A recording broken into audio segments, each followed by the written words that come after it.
खुलुमबाय रायजोफोरनि गासिबखौबो नै आंनि चेनेलाव बरायनाय जाबाय।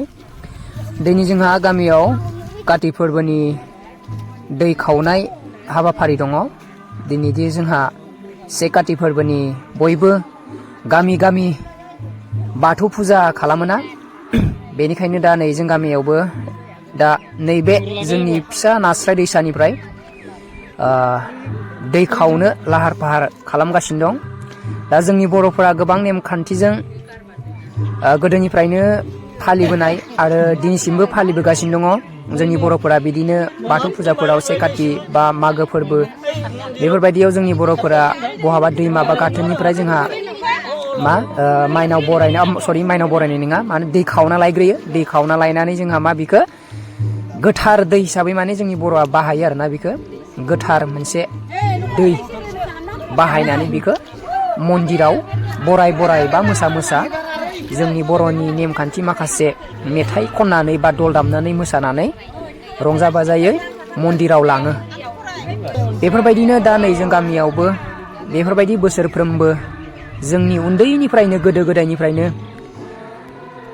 जोंहा बिफा बा गासिबो रायजोफोरा फालिबोगासिनो दङ आरो दिनैसिमबो फालिबाय दं आरो फालिबाय थागोन। जेब्लासिम जोंनि सम मोनहैयो अब्लासिम जोंबो बेफोरबायदिनो फालिगोन, जोंबो फुजिगोन। दा नै माखासे नेमखान्थिखौ बाहायनानै जोंनि गामिनि गासिबो रायजोफोरा दिनै आलारि बाथि धुप धुना सावनानै नै बेफोरबायदि एसे खुलुमबाय। खुलुमनानै नैबे दैखौ खावनाय जासिगोन, बा नै दै खावनायनि आयदाखौबो नोंथांमोना नायना लाबानो जाबाय। बेलेग बेलेग गामियाव माबायदि आं बेखौ मिथिया, माथ्र नै जोंनियाव बेफोरबायदि खावदो आरोना। एखे जानो हागौ, बाथौ धोरोम नालाय बाथौ धोरोमनि नियम खान्थिफोरा गासिनाबो एखेयानो। नै दा नैबेवहाय दै खावबाय, सेखाजो दानग्रोयो, खुलुमग्रोबाय, सेखाजो माबासिगोन, सेखाजो ओरैनो बोबाय दैयाव। दा नै दैखौ बेखौनो बुङो दै खावनाय ना। नै दै खावबाय आरो बेखौ दा बराय मन्दिरसिम लांनाय जासिगोन। दा बिदिनो आरो मन्दिरसिम लांनो थाखाय बरायग्रा गथ' बिथांमोनखौ रायजोनिफ्राय माबानाय जायो। दा नै गथ'फोरा लांसिगोन बराय बेफोरबायदि दै खावनाय हुदाखौ बा नुथायखौ जोङो गुबुन हारिखौबो नुयो।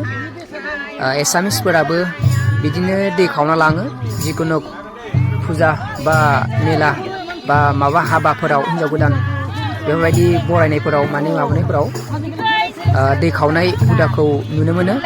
दा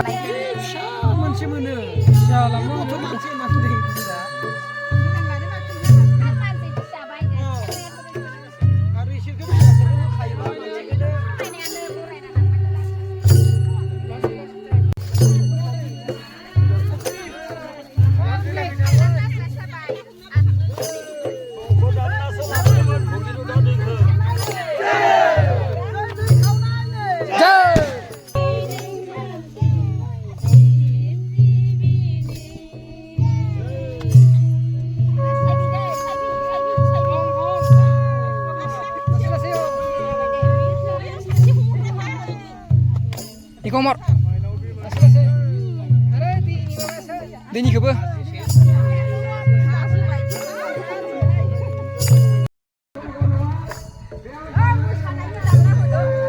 दे मोसा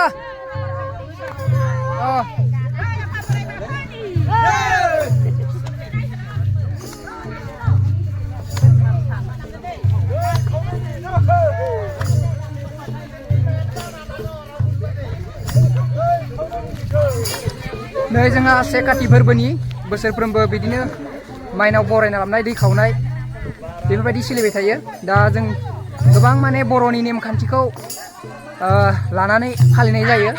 बेखायनो बे बोसोरावबो जोंहा जोंनि दैसागुरि दैमालु आफादनि गासैबो रायजो राजाफोरा नैबे जोंनिनो नास्राय दैसानिफ्राय दै खावना लाबनाय नुथायखौ नोंथांमोननो खिथिनाय जाबाय। जोंहा बोसोरफ्रोमबो बिदिनो फालियो आरो बेफोर जाबाय जोंनि बर'नि ना नोंथां, बेफोर जाबाय बर'नि गोदोनिफ्रायनो सोलिबाय थानाय मोनसे काति बिहु बा फोरबो जोंनि बर'आव। दा बिदिनो गोबां गामियाव फालियो। दा जोंनि गामिनि माखासे नुथाय बा रायजोनि दै बरायना माबा दै खावना लाबनाय बेफोर माखासे आयदा बा नेमखान्थिफोरखौ नोंथांमोननो खिथिनाय जाबाय। दा नोंथांमोना सोर बेफोरबायदि काति बिहु फालियो बा बाथौ सिबियो, बाथौ सिबियारि बा सिबिसुलि बिथांमोना नायबाय दंब्ला नोंथांमोना एसे कमेन्टफोराव लिरहरदो काति फोरबोनि। जोंहा बे नास्राय दैसानिफ्राय लाबनाय दै खावनानै लाबनायखौ जोंहा नैबे रायजोनि मन्दिराव दोनफैसिगोन। मन्दिराव दोननानै दा आरो बिदिनो रायजोनि बाख्रियाव माइनावखौ बराय लांगोन। दा नै मन्दिरा जोंनि मन्दिराव बेखौ दोनफैनानै जोंहा माखासे नेमखान्थिजों आरो बे बाथौआव दोननानै दा आरो रायजोफोरा माइनाव बरायना लांनानै दा आरो रायजोनि बाख्रियाव दोनहैगोन। बेखिनियानो लोगोफोर नै जोंनि मन्दिरा सिम्पोलहाय, बारा गेदेरबो नङा बारा फिसाबो नङा।